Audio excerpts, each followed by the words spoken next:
All right, how do we create a graph in Desmos? We're going to go to the graphing calculator here, and I'm going to plug in my equation. So I've got negative 5/10 x plus 65. Well, you'll notice, unfortunately, my graph disappeared. But that's okay, because what I can do is zoom in and zoom out using my mouse key here. But to be honest, here's a quicker way to do it. So what I'm going to do is I'm going to go to my graph settings here. Now, I'm only interested in this first quadrant.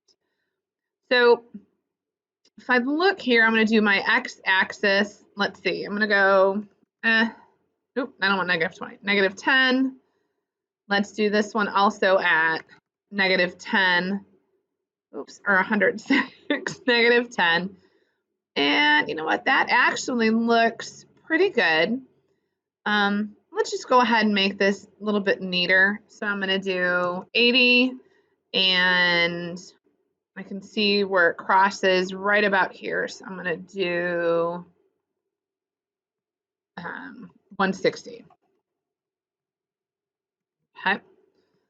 Now, what I also want to do is label my x and y axis. So my x-axis in this case is time in minutes.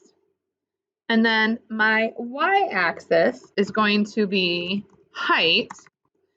Make sure you're very careful here in